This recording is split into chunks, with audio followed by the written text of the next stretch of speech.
सभी का स्वागत है आपके ही अपने YouTube चैनल टेक्निकल मासाब में। साथियों, आज इस वीडियो में हम निष्ठा FLN कोर्स 6 बुनियादी भाषा एवं साक्षरता कोर्स के आकलन भाग को देखेंगे। आपको वीडियो के डिस्क्रिप्शन बॉक्स में सभी 40 प्रश्न की PDF मिल जाएगी। वहां से आप इस PDF को डाउनलोड कर सकते हैं और अपने कोर्स को कंप्लीट कर सकते हैं। सबसे पहले हम प्रश्नोत्तरी भाग देखते हैं। साथियों, आप चैनल को सब्सक्राइब कर लें जिससे कि आपको निष्ठा के सभी कोर्स की वीडियो टाइम पर मिलती रहें। आइए हम प्रश्नोत्तरी भाग को शुरू करते हैं। सबसे पहले प्रश्न देखते हैं, बच्चों के लिए प्रिंट समृद्ध वातावरण अनिवार्य है क्योंकि? तो यहाँ पर तीसरा विकल्प सही है, यह समझ के साथ पढ़ने के लिए प्रेरित करता है। अगला प्रश्न देखते हैं, मातृभाषा बच्चों को बनने में मदद करती है। तो यहाँ पर पहला विकल्प सही है, अलग सोच या विचार रखने में सक्षम। अलग सोच या विचार रखने में सक्षम। एक शिक्षक को भाषा कक्षा में बच्चों को के लिए पर्याप्त अवसर प्रदान करना चाहिए।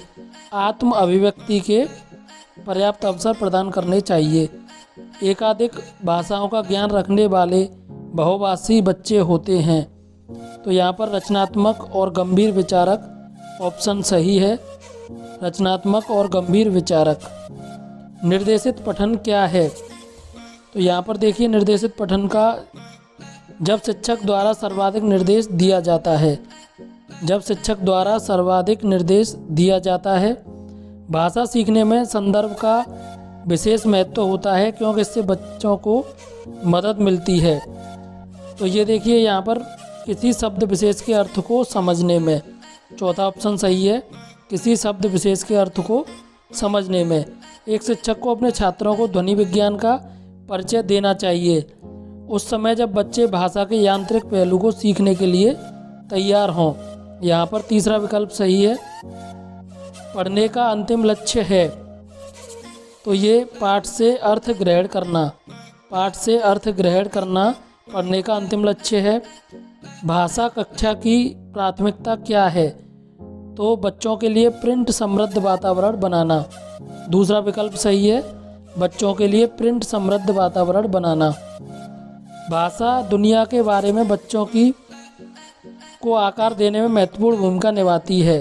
तो यहाँ पर समझ सही है। चौथा विकल्प सही है, समझ। पढ़ना अनिवार्य रूप से की एक प्रक्रिया है। तो यहाँ पर देखिए, अर्थ निर्माण की एक प्रक्रिया है। पढ़ने और लिखने की गतिविधियाँ परस्पर समानांतर होती हैं। परस्पर समानांतर होती हैं। एक सक्रिय शिक्षार्थी कौन है? तो यहाँ पर देखिए, कक्षा की गतिविधियों में भाग ले।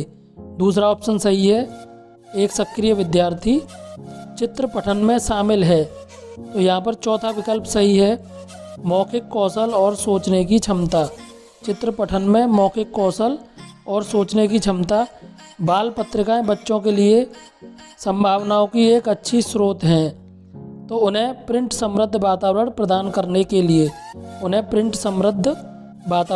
करने के लिए साक्षरता है। तो यहाँ पर देखिए, एक जटिल विकास प्रक्रिया है साक्षरता। एक जटिल विकास प्रक्रिया।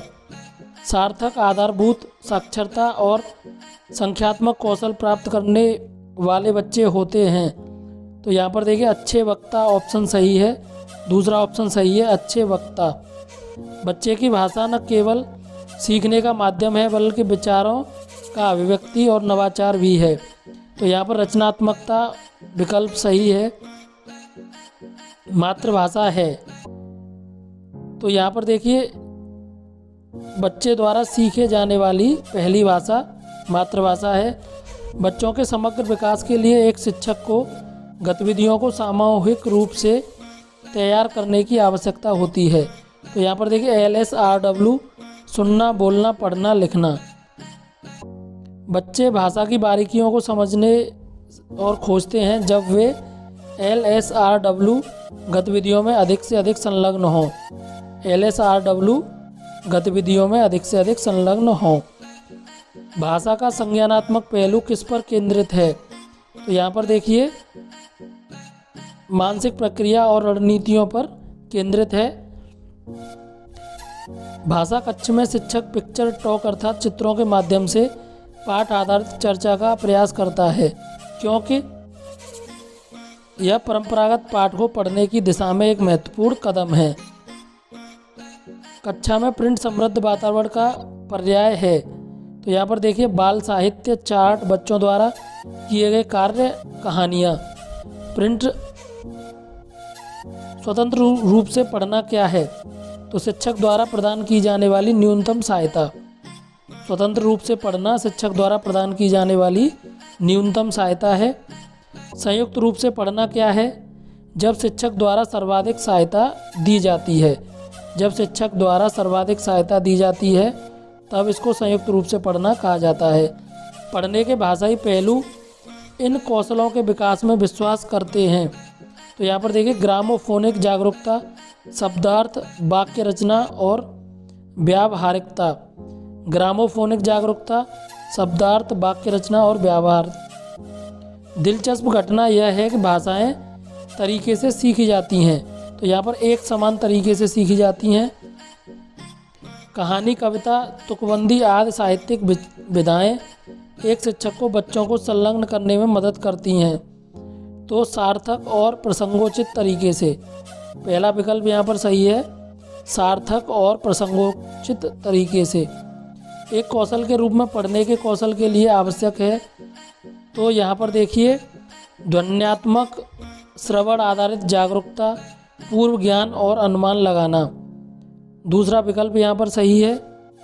प्रभावी अधिगम के अवसरों के लिए एक शिक्षक को अवश्य प्रदान करना चाहिए। तो बच्चों द्वारा खोजबीन करने की स्वतंत्रता। दूसरा विकल्प यहाँ पर सही है, बच्चों द्वारा खोजबीन करने की स्वतंत्रता प्रदान करनी चाहिए। भाषा सार्थक संदेश देती है यदि वह संदर्भ हो। यहाँ पर पहला विकल्प सही है, यदि वह संदर्भ हो। भाषा की कक्षा में ओपन एंडेड मुक्त निर्देशों की अत्यंत महत्वपूर्ण भूमिका होती है, क्योंकि बच्चों को अपने ज्ञान और अनुभव का विस्तार करने का अवसर प्राप्त होता है।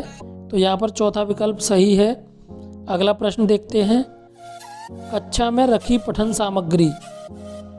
तो यहाँ पर देखिए, इतनी ऊंचाई पर जहाँ बच्चे उन्हें छूकर आसानी से पढ़ सकें। इतनी ऊंचाई पर होनी चाहिए जहाँ बच्चे उन्हें आसानी से छूकर पढ़ सकें। साइलेंट पीरियड मूक अवधि क्या है? स्वयं से बातचीत करते हुए सीखने की अवधि।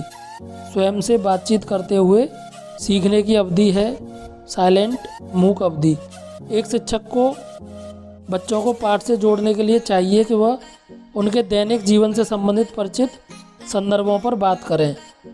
उनके दैनिक जीवन से संबंधित संदर्भों पर बात करें। भाषा सीखने से अंतराल अवधि क्या है? अभिव्यक्ति की एक आत्मनिहित प्रणाली का विकास। अभिव्यक्ति की एक आत्मनिहित प्रणाली का विकास। साक्षरता के आरंभिक वर्षों में बच्चे होते हैं तो अपने आसपास की दुनिया की खोजबीन करने के इच्छुक। यहाँ पर पहला विकल्प सही है। साथियों, आपको हमारा प्रयास पसंद आया हो तो चैनल को सब्सक्राइब जरूर करें और वीडियो को ज़्यादा से ज़्यादा शेयर करें, जिससे और भी शिक्षक साथी इसका लाभ ले सकें।